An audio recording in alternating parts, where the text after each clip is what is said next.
Welcome to Stuff You Should Know, a production of iHeartRadio.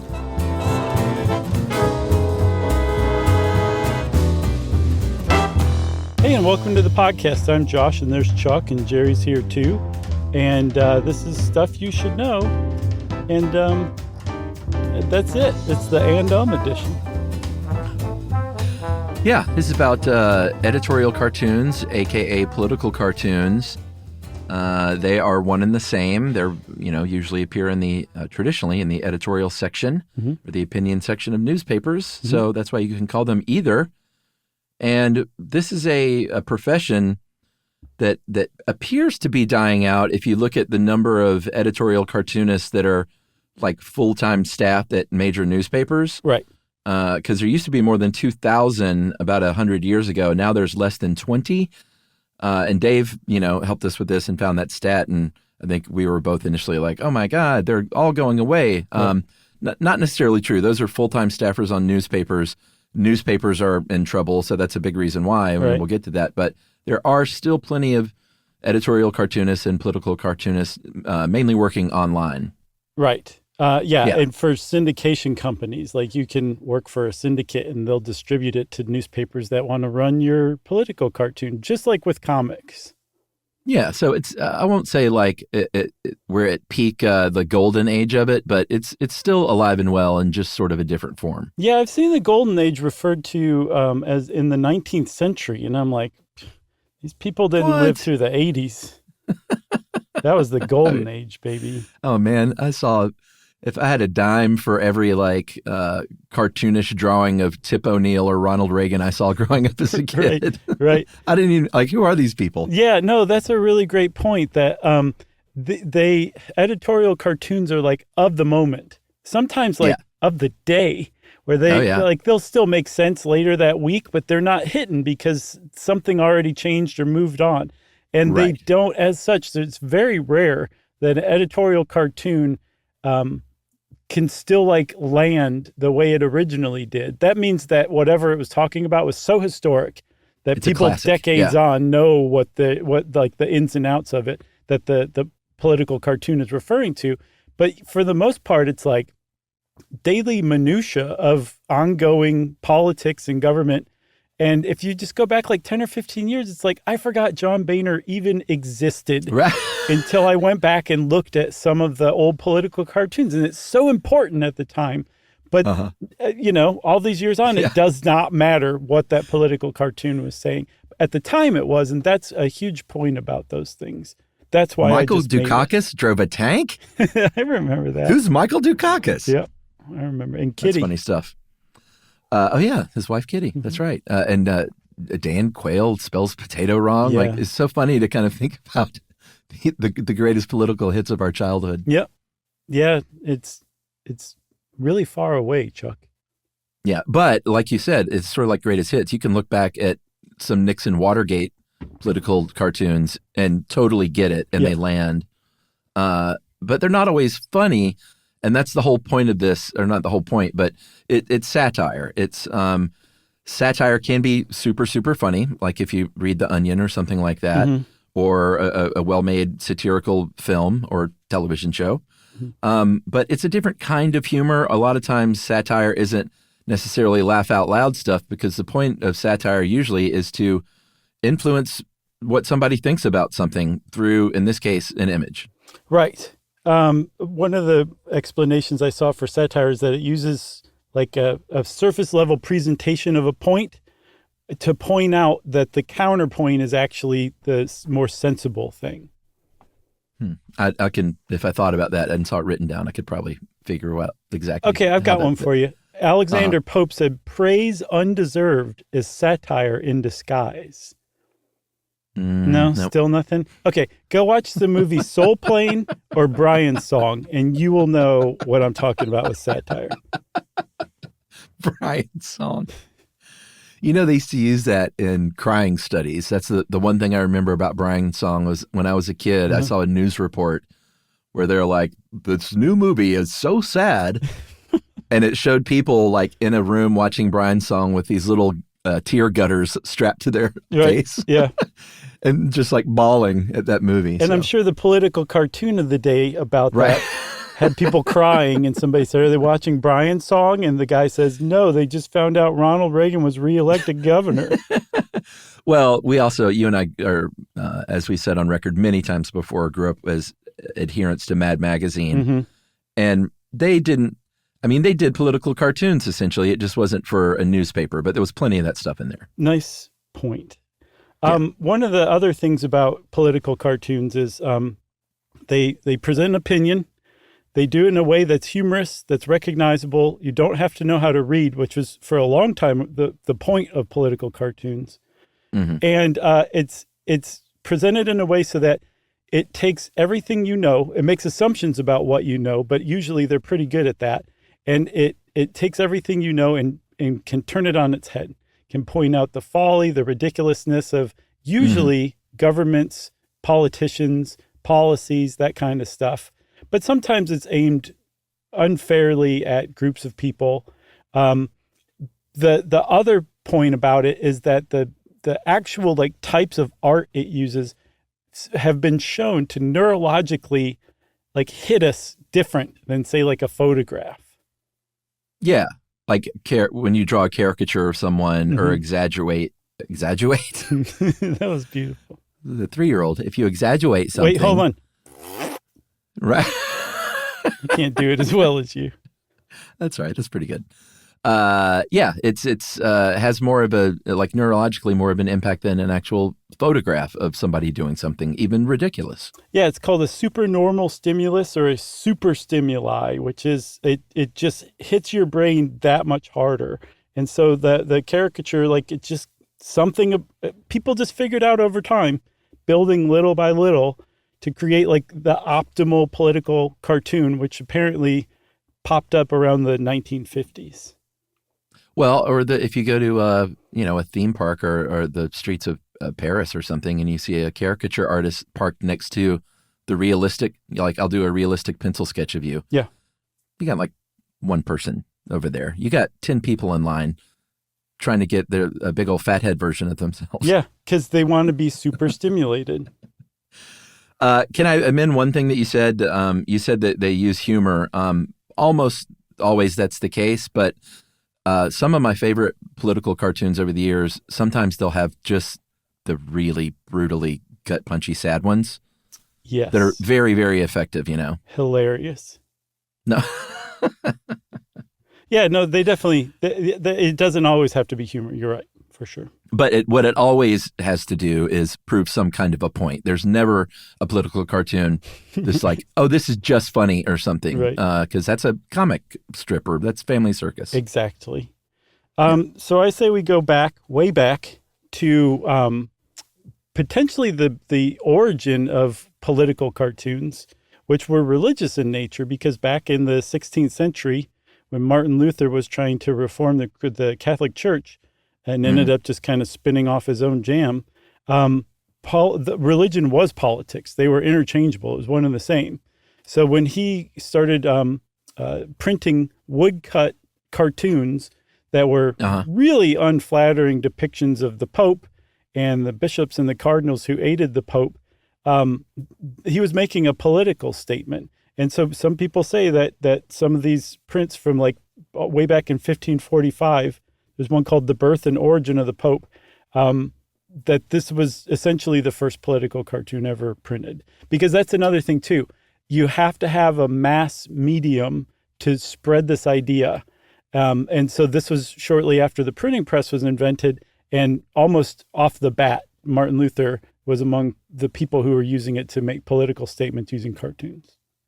That's right. And if you're at home saying I bet he did that because so many people couldn't read yet, you're exactly right. The printing press was brand new, and that changed literacy for the world, basically. But right after it was invented, a lot of people still couldn't read. Right. And so he knew that if he wanted to hit his target audience in the right way, The Birth and Origin of the Pope was a good way to do it. We'll describe a few of these that are sort of easy to picture. Mm-hmm. We're not going to get in the weeds, I think, kind of describing in detail pictures on an audio show, but this one is very simple. It was the Pope and the cardinals being pooped out by a she-devil.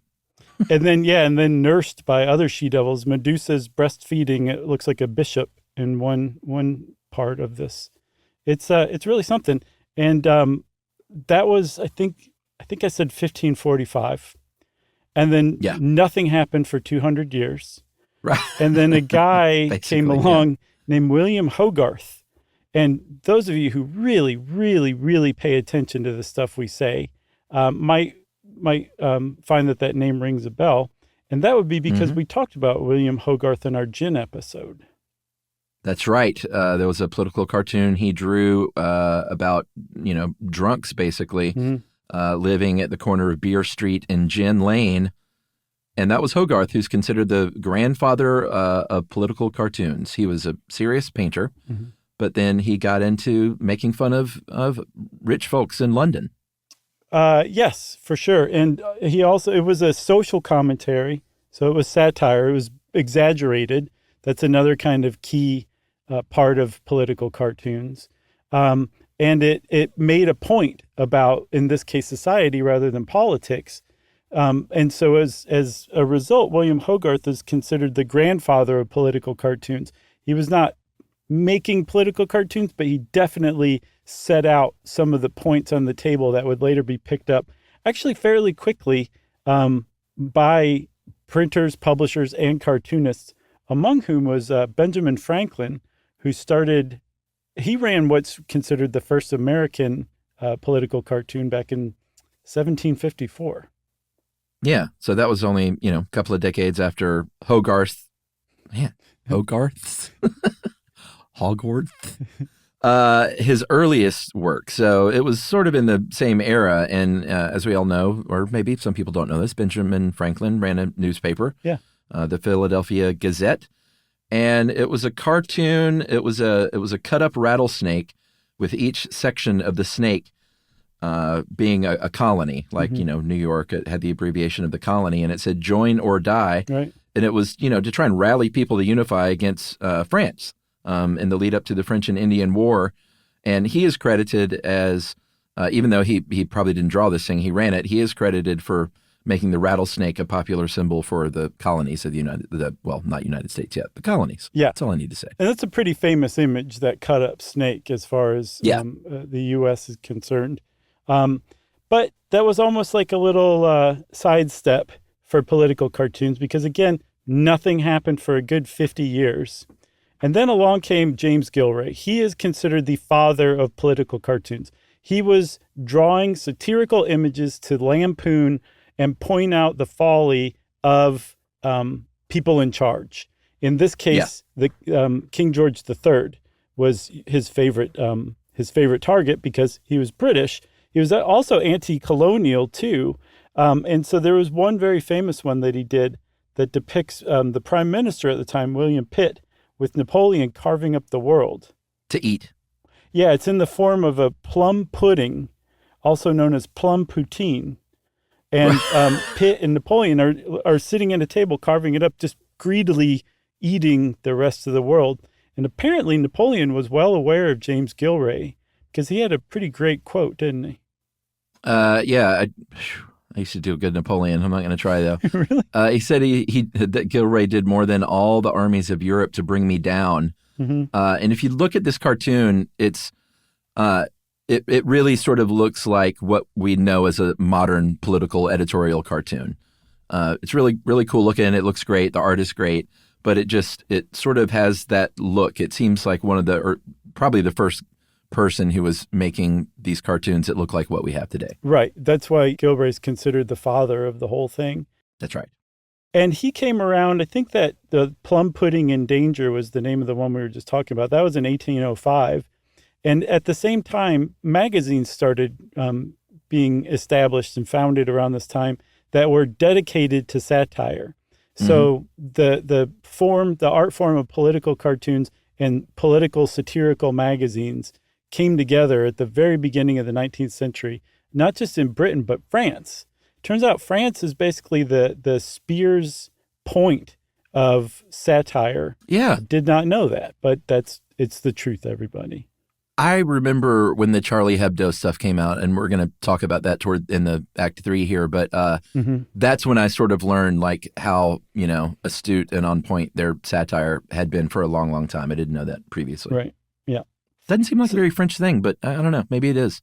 I didn't either. But there was a guy from the early 19th century, I think, named Honoré Daumier.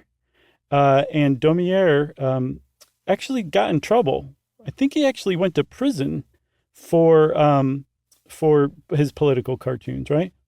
Yeah, in the 1830s, the French government sort of relaxed their laws against censorship, and so he had a little bit more leeway, I guess, to operate. Mm-hmm. And initially, in 1831, he was threatened with a 6,000 franc fine in 1831. I don't know what the conversion is, but that's got to be a lot of dough. It's $45,000 today, which you'd think it'd be way more, but that's what... Did you really do that? I found a Swedish currency converter, historic currency converter. So inflation and currency conversions. Yes. Amazing. And that's why you're Josh Clark. I didn't make this website. I just used it. 6,000 franc fine. He drew a caricature of King Louis Philippe with a pear for a head. And then when he was threatened with this fine, he put out possibly one of the first or the first multi-panel cartoon, a 4-panel cartoon showing the metamorphosis from this king going like he's the king as a caricature, and now he looks a little more like a pear, and then he just has a pear for a head. Yeah, and the whole point was, come on, like the guy looks like a pear, and it's ridiculous that you would try to fine me $6,000 for pointing out something so obvious. Yeah, and I guess he avoided that fine at the time, but afterward he's like, okay, I really need to get in trouble, so I'm going to create one called Gargantua, and this one was way worse than saying the king looks like he has a pear for a head. This was the king giant, like gorging himself on taxes that were being fed directly to him by the poor people. He's sitting on his throne, and then he's pooping out like tax breaks and special treatment for the wealthy friends of his. And that one got him in trouble. Yeah, it's a good cartoon. It's like it's a ramp from the ground straight up to this giant's mouth with people in their wheelbarrows just like walking up and getting in his mouth and being pooped out as spoils. It's a great piece of art too. Yeah, not just the political version of it, political aspect. It's beautiful as far as art goes. But that got him 6 months in the Hooskow. Mm-hmm. But they let him out, and he started working again. King Philippe was asked about this, and kind of like, why are you cracking down on this? But people can have a pamphlet printed with words that are very critical of you. And he said, a pamphlet is no more than a violation of opinion. A caricature amounts to an act of violence. You started out with almost a French accent there for a second, and then I debated it. Then I came back, and then it was British for a hot second, and then it was just regal, regal. Yeah, it really did evolve that quickly too. I failed. So yeah, King Louis Philippe put his finger on something that there's something special or something different about a political cartoon that is way different than, say, a news article or even a photograph. You can make the point the news article for centuries and centuries could only be read by a select number of people. Everybody could get a political cartoon, but there's something more than that too. There's just something about a political cartoon that people who've been taken down by political cartoons have been able to put their finger on and said, this is way worse than just writing about me for some reason. Yeah, I think that tracks too, even to like, if you think about in like high school, if a teacher caught you writing like a note to your friend that said, Mr. Clark is such a jerk, I think that would be taken different than if someone drew a picture of Mr. Clark like bent over being paddled by a line of students or something, Don't you think? Yeah. No, or definitely. Would it be equal? No, it'd be equal unless you put like stink lines coming off of me, and then it'd be really hurtful. Oh man, stink lines. He was the first person to do the stink lines. I don't know. I'll bet it was a political cartoonist who wasn't that great. Good. Should we take a break? Yeah, let's take a break and we'll come back and talk about one of the more famous political cartoonists of all time, Thomas Nast.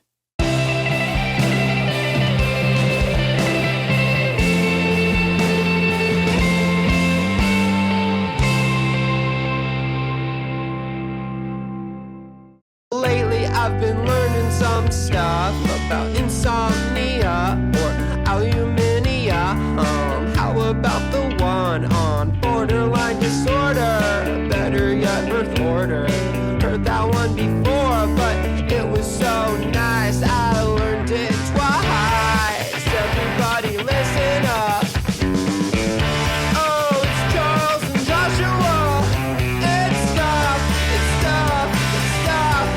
you should know. All right, we're back. Josh promised to talk of Thomas Nast. He's the most famous American political cartoonist, probably very influential cartoonist of the 19th century. And that's, early on you were like, what was going on back then? Well, the Civil War was going on back then. And he was a German immigrant who drew for Harper's Weekly when Harper's Weekly was really growing in their readership with a lot of pro-union political cartoons. Yeah. There was one that I think kind of tracks with what you were saying that's not at all funny, but it's super poignant. Right. Called Compromise with the South. Yeah, totally. The Democrats had run on a platform that the Civil War had been a failure up to this point for the 1864 election when Lincoln was standing for re-election, and that we should basically work with the South to just forget about the Civil War and end this. And Thomas Nast didn't like that one bit. So this Compromise with the South image shows a amputee Union soldier standing on a crutch, shaking hands with his head bowed, shaking hands with a triumphant Confederate officer who's got Jefferson Davis. Is it Jefferson Davis? He's got like his boot standing 1 foot on a Union soldier's grave. And Columbia, who represents the United States, is weeping at that grave. And then also poignantly, there's a Union soldier, an African-American Union soldier and his wife, who are now on the southern side, and they're shackled. It's back to being slaves. So it's a gut punch, man. It is. It's a really good example of a political cartoon that isn't funny, but really gets the point across. And apparently it had a huge impact on America, especially the Union, right? Yeah, I mean, some people say that had a lot to do with Lincoln getting reelected. Lincoln referred to Thomas Nast at one point as our best recruiting agent. Mm-hmm. And in the 1868 election, Ulysses S. Grant credited his win to the sword of Sheridan and the pencil of Nast. Yeah. I had never heard of Columbia, but you'll see in a lot of these political cartoons, Columbia as a representation of America was used a lot. And I think, this is just a guess, I didn't look it up, but it seems like Lady Liberty, Statue of Liberty, has sort of replaced Columbia as far as the cartoon ship goes, because anytime there's like a sort of one of the sad gut punch ones, it's some shameful thing America has done, and like Lady Liberty is crying somewhere or something like that. Yeah. I think Uncle Sam also displaced Columbia as well. And Thomas Nast is the one who popularized the current image of Uncle Sam with his hat and right. All that. That was Thomas Nast as well. He had a huge impact as a political cartoonist. Well, he was the guy who came up with the elephant and the donkey for the two political parties. That's right. And also popularized our current American conception of Santa Claus. Yeah. Because remember, German immigrants are the ones who really brought Christmas to the United States. And Thomas Nast was a German immigrant, so he loved Christmas. And he gave us our version of Santa Claus. The thing that he's most remembered for as a political cartoonist, though, is that he is credited with taking down William Boss Tweed, who was one of the most corrupt political officials in the history of the United States. Apparently, in a decade, he is thought to have stolen $1 billion from New York City in today's money. That's incredible. Yeah. He's popped up a lot in obviously our New York-centric episodes about the history of New York. Mm-hmm. Very corrupt person for the, Tammany Hall political machine. And I think Nast had more than 140 Boss Tweed cartoons alone in Harper's. Yeah. So, it was a big deal. Boss Tweed, very much like King Louis Philippe, was aware that like these things were having an effect on him. And he apparently said, "Stop them damn pictures. I don't care a straw for your newspaper articles. My constituents can't read, but they can't help seeing them damn pictures." And I mean, there was a lot of reporting at the time by some of the New York newspapers about Boss Tweed. And they definitely had some effect on getting him investigated and ultimately put into prison where he died. But you really can't, you could put all those articles and combine them pretty much equally with Thomas Nast's political cartoons and be like, this is what took down Boss Tweed, these two things basically equally. Yeah, for sure. And, there a lot of times I think people think about political cartoons as coming from the political left or the liberal progressive side. And that is certainly true, but they're, all kinds of newspapers have always had political cartoons, and all sorts of issues have been attacked from all angles from political cartoonists over the years. There have been, plenty of examples of both. And Nast was one of those that was sort of a contradiction. There's, we'll talk a little bit about immigration and political cartoons throughout history, and he was one who kind of hit it from both sides. He would draw one year in 1870, criticizing anti-immigration, the Know Nothing Party, and that was called Throwing Down the Ladder by Which They Rose. And about a year later, had political cartoons out, criticizing Irish immigrants as violent drunks taking over the country. Right. And this was a time when immigration was huge issue in the United States for probably the first time. It became like a flashpoint, issue that you could run an entire campaign on. Yeah. For example, there was a cartoon from 1903 in a satirical weekly called Judge, called Unrestricted Dumping Ground. Man, this one's tough. It is. And there's a lot going on in this cartoon. It's color, it really pops. But Uncle Sam is basically standing at the shores of the United States, and there's a bunch of immigrants swimming to the shore, but they're rats with human faces, which number one is unsettling, but number two is really offensive. And they're being dumped out of basically, it looks almost like a mailbox or something that says the slums of Europe.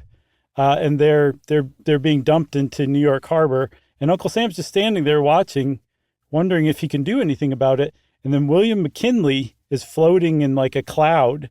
The reason William McKinley was featured is because he was president. He was assassinated by a guy named Leo Czolgosz in 1899. And Czolgosz was born in Michigan, but he was considered an immigrant because his parents were immigrants. So this was the kind of stuff that was being run in papers and magazines at the time, basically saying like immigrants are rats and you can't let them in.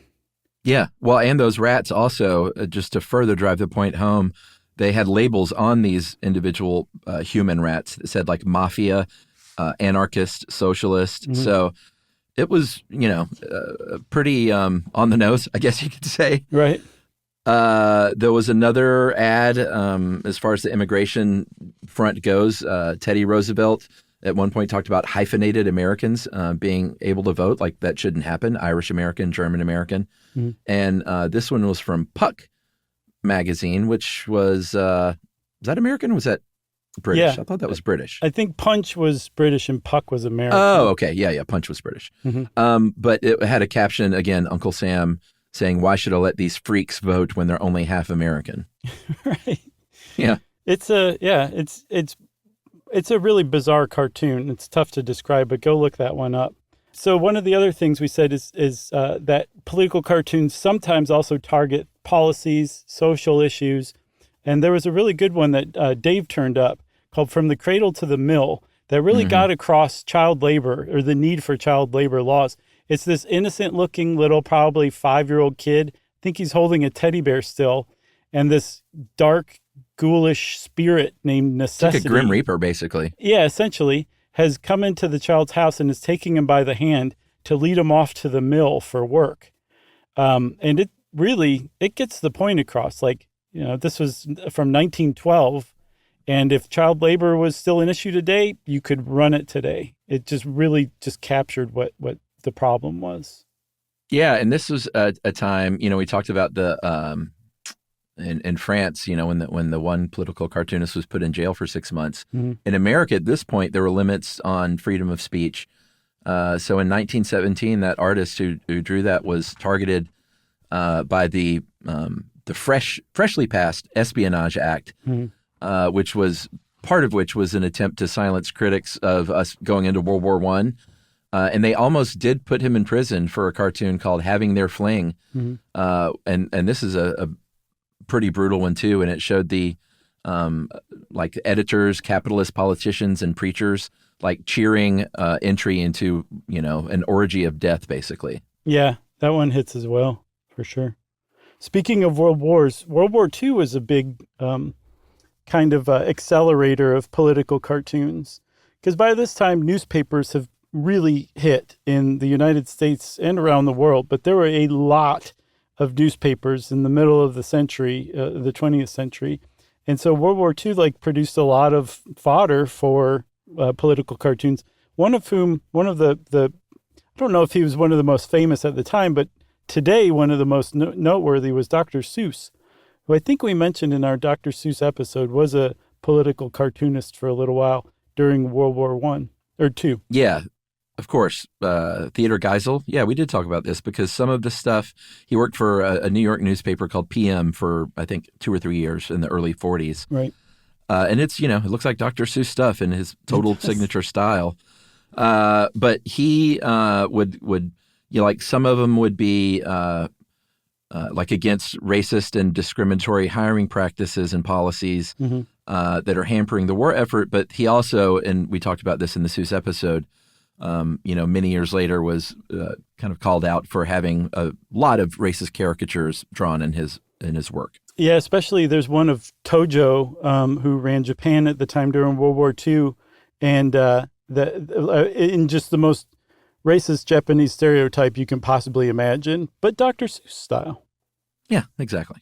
So, there was another prominent cartoonist that actually emerged from World War II, was drawing editorial cartoons on the front lines of World War II. His name was Bill Mauldin. I want to say Maudlin so bad, but it's Mauldin. Yeah, me too. And if you see pictures of him when he was, drawing these cartoons during World War II, he looks like a baby. He looks like the kid that necessity comes and takes from his house to the mill in that one 1912 political cartoon. Now I'm looking up a picture of him because I didn't actually look up the artist. And yeah, he looks like a child. He really does. And he came up with two of the most beloved characters, recurring characters in the history of political cartoons, in part because there's not really that many recurring characters in political cartoons, right? But there were two GIs named Willie and Joe, and he just depicted their life in the front lines, humorously for the most part, but sometimes kind of poignantly as well. Yeah, and these a lot of times were just, I don't think we mentioned sometimes it'll be an image with a kind of like at the back of the New Yorker with those cartoons. They'll have a caption. Right. The New Yorker is stealing my ideas. Right. Ziggy at the complaint window. Most of these had captions, the Willie and Joe stuff, but not all political cartoons use words at all. Sometimes very few words. Sometimes it's words just in the image, like on a sign or, something like that. But sometimes it's like a character saying something. Yeah, there's one that I think really kind of stands out of Bill Mauldin's that shows a GI returning from World War II. He's sitting at a table and he's being interviewed by the press. And there's an Army PR man standing next to him and has his arm around his shoulder.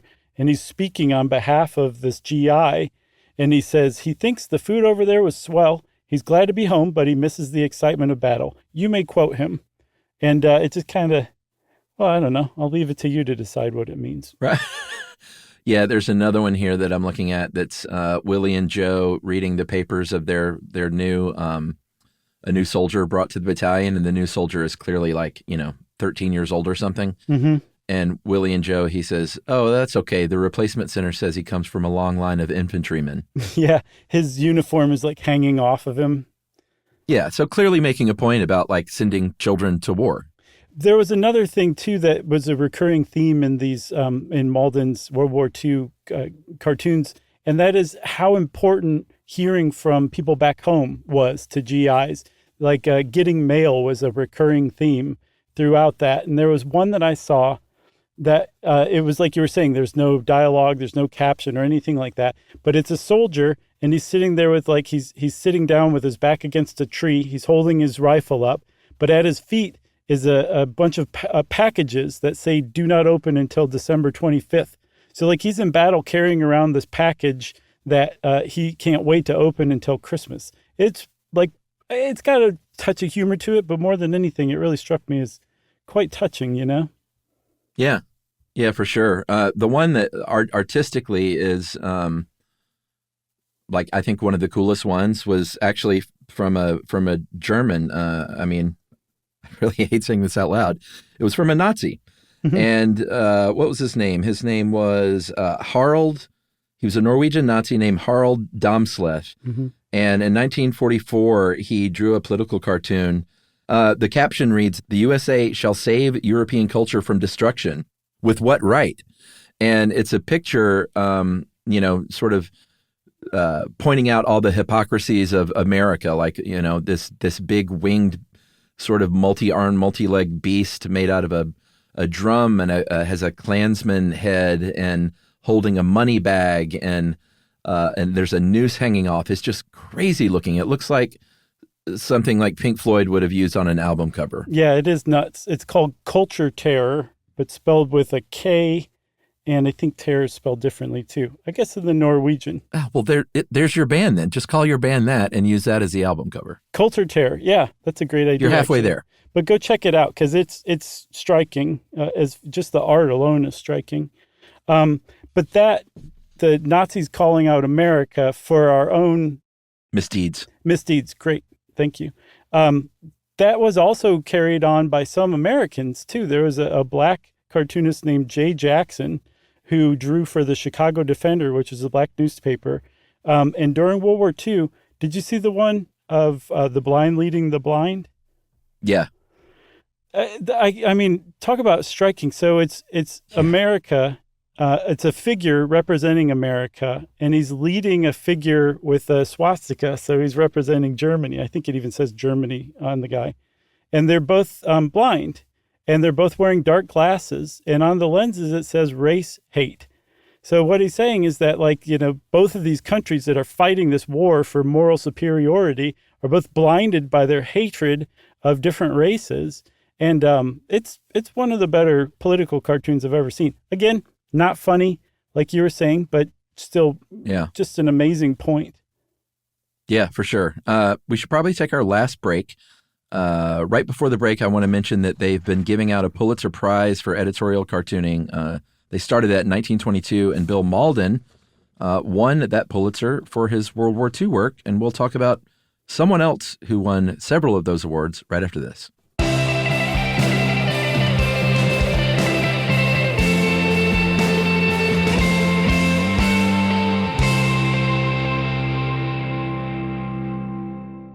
Lately I've been learning some stuff about insomnia or alumina. How about the one on borderline disorder? Better yet, birth order. Heard that one before, but it was so nice I learned it twice. Everybody listen up. Oh, it's Charles and Joshua. It's stuff you should know. Okay, Chuck, I just want to point out, I think we said we weren't really going to describe images. Right. Well, not much. Yeah. We've been doing it pretty prolifically. I hope it's going well. I can't tell. All right, no more. So I think we should talk about a guy named Herb Block, or Herblock was his pen name, cartoon name. And he's considered probably the most important political cartoonist of the entire 20th century. He's got 3 Pulitzers for cartooning alone, and an additional Pulitzer for public service that he got for just excoriating Nixon over the Watergate scandal. Yeah, I imagine if you're a political cartoonist during Watergate, you're kind of licking your chops a bit, you know. Bet. Yeah, for sure. Or McCarthyism, like he was really around during a fraught time politically. Yeah, he drew, just Block alone, drew more than 100 cartoons about Watergate between 72 and 74. And that's something that I think it bears pointing out. Political cartoonists are expected to draw a cartoon a day. Like, you didn't write an article every day. You didn't go cover something. You drew a political cartoon 5 days a week to run in the daily newspaper. Yeah, and 25 of them for Saturday and Sunday. Right. And Block actually, I talked about the time that he was there. I mean, it's actually pretty vast. He was there from 46 to 2001. Yeah. So he got to cover quite a bit politically. He coined the term McCarthyism. I think we talked about that in the McCarthyism episode in a 1950 cartoon. He was definitely, on the left side of the political spectrum because he would go after, environmental polluters and war, the immorality of war, the government, as a whole. Mm-hmm. And they have named, since 2004, the best editorial and political cartoonist is named after him, the Herblock Prize. Yeah, and I went and looked to see who some of the recent candidates or winners were, and there's one that I noticed. I was looking through current political cartoons, and this guy kept coming up. His name was Pedro X. Molina, and he draws for Counterpoint, so he is super lefty. He was a 2024 finalist for the Herblock Prize, but his cartoons are just on point. He's, I think, probably the best working today of the younger generation.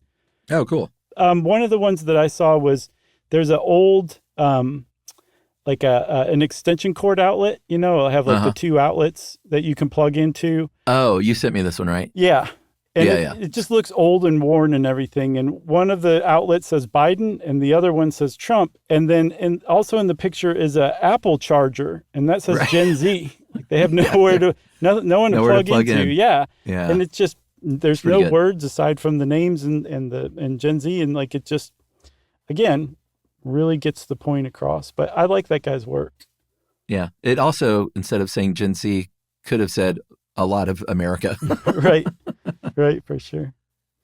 So we should finish up by talking a bit about Charlie Hebdo, as promised early on. Mm-hmm. You mentioned that France has been a hotbed for satire since the get-go. Mm-hmm. And the radical satirical newspaper Charlie Hebdo has been around for a long, long time, since 1960. Their original motto was mean and nasty. And they we probably would not here in the States, unless you just are sort of in the know, not known much about Charlie Hebdo had it not been for a couple of tragic events. Yeah. On Halloween Day in 2011, they published an issue number 1011. They retitled, instead of Charlie Hebdo, they retitled the issue Sharia Hebdo for Sharia law. Mm-hmm. And it was a cover in response to the Tunisian news where an Islamist party had won parliamentary elections there. And on the cover, it featured a cartoon rendering of the Prophet Muhammad.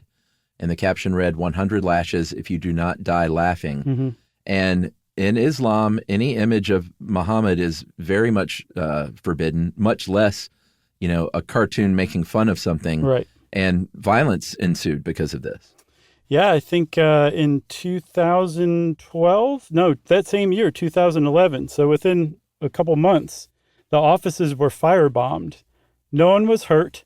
But in response, and I didn't know this, I thought it was just that cover, that drawing, which is, like you don't do that. That's a violation of like a huge violation of Islamic custom to make any kind of, like you said, picture of Muhammad, let alone making him a cartoon.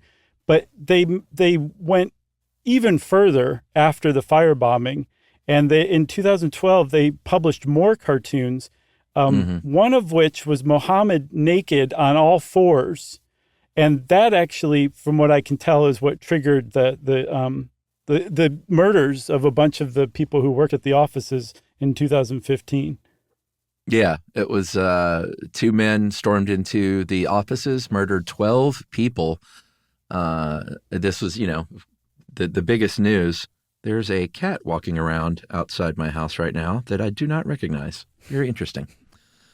Sorry, just caught me off guard. Yeah, it did. I was like, did one of my cats get out? It's like, nope, it's not one of my cats. It's a burglar. Yeah, murdered 12 people. Probably not the best time to mention that during the middle of this awful retelling, including the editor of Charlie Hebdo, 4 other cartoonists, and also went on to kill 4 Jewish people, and then the French police took them out. Yeah, and so like immediately there were protests and marches in France, like millions of people across the country, and basically a meme was developed almost immediately. It was "Je suis Charlie," and it means I am Charlie, and they were saying like I'm standing up for freedom of expression, freedom of speech, and that was pretty much the zeitgeist across all of France. Like everyone stood up and supported Charlie Hebdo after that tragedy. And I saw, Chuck, that 10 years on, the 10-year anniversary just came and went this past January. They apparently people have changed their opinions in some cases. Just like 31% of people polled agreed with the idea that Charlie Hebdo brought that on themselves. Whereas that same, the answer to that question would have probably been in the low single digits after the shooting. At the time. Yeah. Yeah. I just thought that was interesting. I mean, how different things can change in 10 years, you know? Yeah. I mean, in the wake of a tragedy like that, yeah. I'm not saying I agree one way or the other. I think a lot of times opinions change on stuff like that over time for certain people. 10 years is a long time these days. It didn't used to be. But man, oh man, a lot can happen in 10 years. We've learned to pack it in. So we mentioned early on that there's only 20 like on staff major newspaper cartoonists. The reason for that, as we all know, is newspapers are having a tough time. Declining subscriptions mean they don't want to have further declining subscriptions by angering readership on either side of the political spectrum. Because people might cancel over something like that, and they just can't afford that anymore. So people are more sensitive these days. Sadly, editors are not standing behind their cartoonists like they used to. Yeah, they definitely. And if they flag something, they'll pull it, and the cartoonist may quit or may be fired. Yeah, I mean, if people complain about a political cartoon, it used to be like, "Hey, it's true." Now it's like, "Oh, sorry," and then they print a retraction and then fire the political cartoonist. That's new. That's the way that the industry is changing, but it seems to be pretty much relegated to newspapers and just some newspapers. You know, like Mike Lukovich at the AJC. He's one of the premier editorial cartoonists still working today for a newspaper. Man, he's been around for a long, long time. Yeah, and he doesn't pull punches. And I think the AJC has stood behind him every single time. Yeah, that's good. So it's not like it's going to happen, you know, no matter what newspaper you work at. It just depends on usually the outlook of the publisher. Right. And if you offend the publisher, it used to be like the editors would talk them down, but the editors don't do that anymore. And so you can get fired. And there was a very well-known political cartoonist, another Pulitzer winner named Ann Telnace. And in 2019, she kind of saw the writing on the wall. And she published like a series, or not a series, it's multi-panel cartoon that basically was an infographic explaining what political cartoonists do, the danger that they're in right now in the United States, and as far as like being canceled and fired, and then what the ultimate problem with that is. And she essentially says political cartoonists are the canary in the coal mine. If we start getting fired for expressing opinions and views that are legitimate because people don't want to hear that, that is a big red flag that freedom of expression is under attack in your country. And she was saying that's basically happening right now. And she ultimately quit just earlier this year, right? Yeah, she had been at the Washington Post for 17 years and quit because her editors there at the Post refused to publish one of her cartoons based only on her opinion. So it's, that's kind of the state of things at the Washington Post these days. Yes. So, and across a lot of newspapers, like again, they're like an endangered breed. But that's specifically at newspapers. It's still a very thriving art form. And you can make a really good case that it's still around and very popular. It's just transmuted in a lot of cases to memes. I'll give you an example of one I saw recently. The This Is Fine, the dog sitting at the table drinking coffee in a room that's on fire. I haven't seen that. This Is Fine. I don't see many memes though. It's a great meme. But in one panel, he's just sitting there and it says, "Arson is free speech now." And then the next panel, it's him just sitting there drinking the coffee in the room on fire. And he says, "This is fine." And that, I mean, it's a meme. Somebody put it together probably using a meme generator. Mm-hmm. But you can also make a case that is, in a lot of ways, it bears a strong resemblance to political cartoons. All right. You got anything else? I got nothing else. Okay.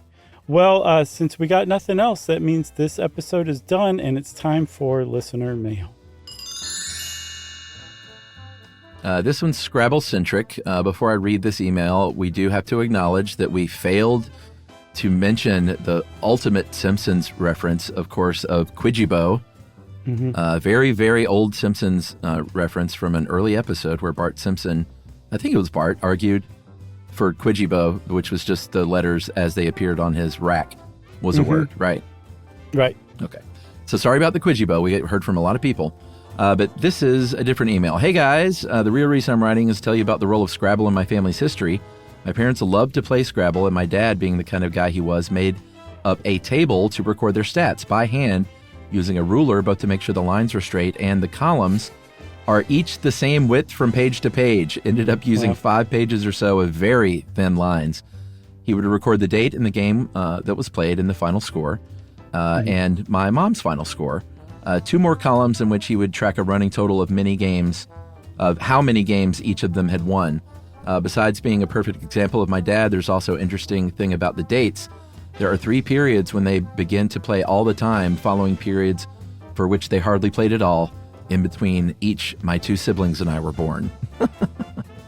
That's pretty funny. They're like, why did things drop off for 2 years?